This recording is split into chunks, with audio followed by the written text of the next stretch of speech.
Which scene in a film disturbed you the most? This was so horrifying to me at the time because I was so young when I watched it, but the last scene in Cannibal Holocaust where the cannibals assaulted and attacked one of the film crew has just stayed with me since.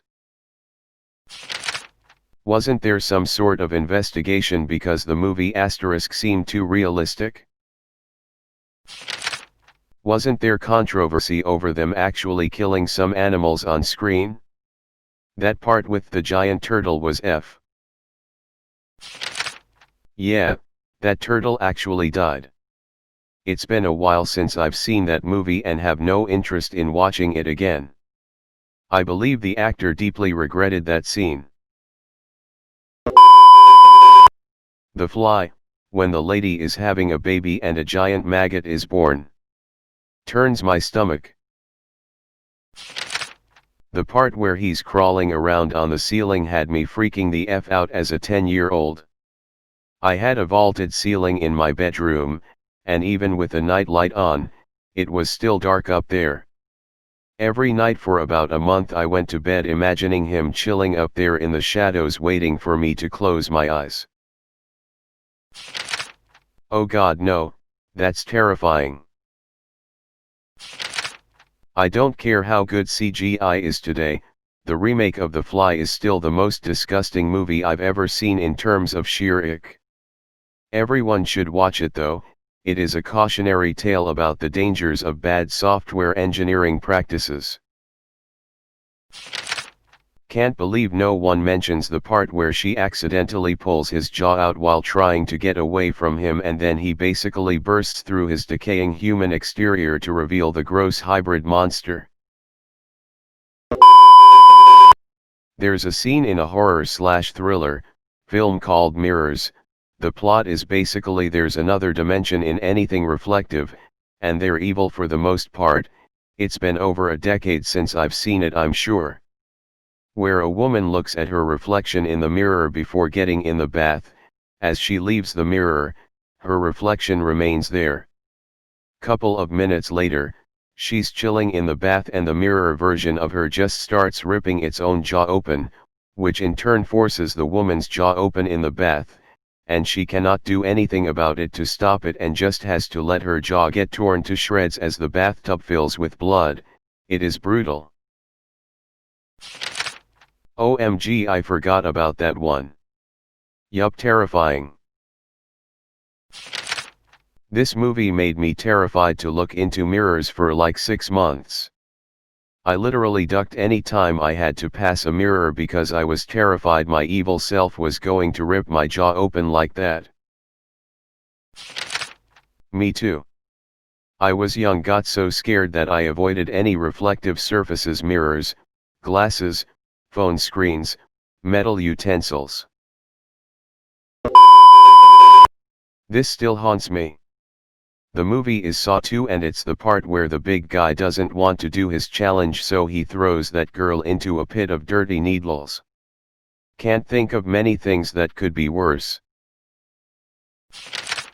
This is honestly the first thing that came to my mind. I've seen that movie a couple of times and that scene is one of the very few scenes in any movie that I will physically cover my eyes for because I just can't watch it. The trap where the key was 8 in a glass box with razor irises you can reach into but your arms get sliced up. Why not just grab something heavy and smash the box?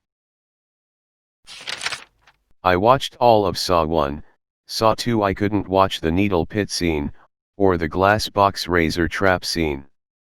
Then I watched the first 5 minutes of Saw 3 and never watched any of the movies again. The first Saw was groundbreaking.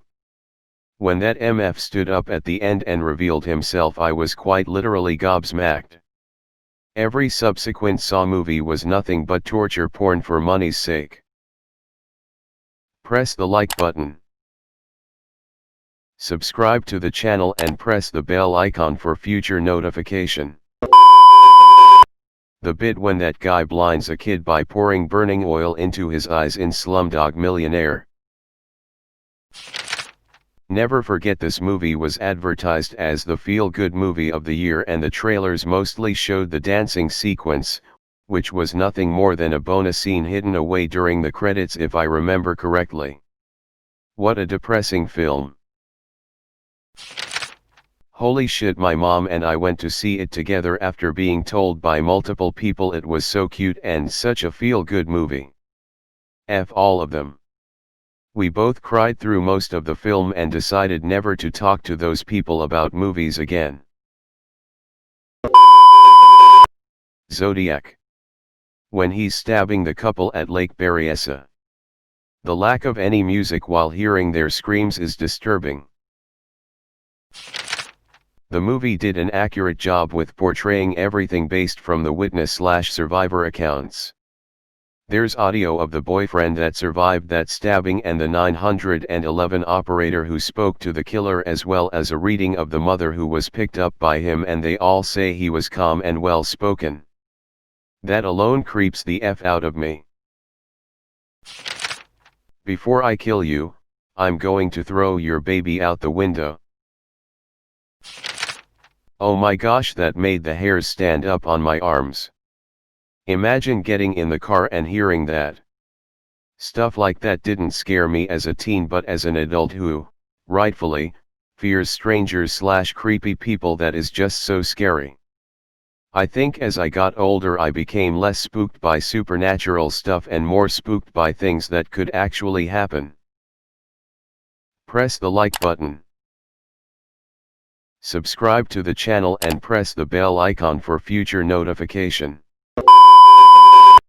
In Return to Oz, where the girl is strapped to the table and when you see all those freestanding heads lining the walls. That movie is one of the most trippy and F-up movies, and it boggles my mind that it was marketed to children. Those motorcycle guys freak me out the most for some reason. Beware the Wheelers. The Wheelers are horrifying. I had nightmares about the Wheelers.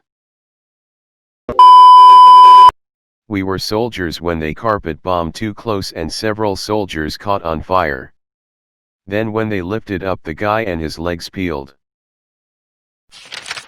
Less graphic, but that scene where the two guys are in a foxhole in the dark and one guy mentions being able to smell the enemy, followed by an illumination round being fired over them and you see they are surrounded by NVA, was nuts. The most powerful moment in that movie for me was them washing the blood out of the helicopters and sending them back in.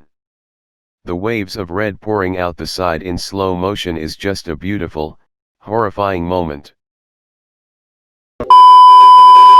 Event Horizon, the hell recording showing terrible things. I don't believe in supernatural stuff, but that scene sticks with me. I saw Event Horizon one afternoon in an almost empty theater. There was another lone guy sitting a few rows ahead of me. A couple of times during the movie he turned around and made some comment to me about how scary it was, almost like he needed not to feel alone. He finally got up and left. Press the like button. Subscribe to the channel and press the bell icon for future notification. There's a scene from the movie The Road where the father and his son discover a room full of chained, naked people waiting to be eaten by the cannibals living in the house, and then they run away and they get chased by the cannibals. That scene really traumatized me when I was young. I remember crying so hard when I watched that movie. Edit, I swear my parents are not bad people, lol. I don't remember exactly since it's been like 10 years, but I'm sure if they knew how intense that movie was, they would not have let me watch it. Person shrugging, medium light skin tone female sign. Also I was like 13 to 14, not 8, or something, haha. The scene I always remember the most was when they were hiding in the bathroom and he pulled out his gun with his one bullet and held it to his son's head because he knew that if they were discovered that it was the only thing he could do. Not the most classically disturbing imagery, but being a father myself I think about that scene a lot. It was a great film, but I would likely not watch it again. That was the most gut-wrenching part for me too. Imagining being either party, the son, or the dad, in that scenario is bleak as F. The eye sewing shenanigans in Coraline. That movie was the horror movie for kids. I hear the book is even more horrifying. Part of the reason the book is creepier is that Wibby doesn't exist. He was added to the movie so it wouldn't be Coraline talking to herself. In the context of the book, that means that a good portion of the book is a lost, scared little girl talking to herself, trying to maintain her sanity in the face of unimaginable, otherworldly, horrors. Thanks for watching. Like, share, subscribe.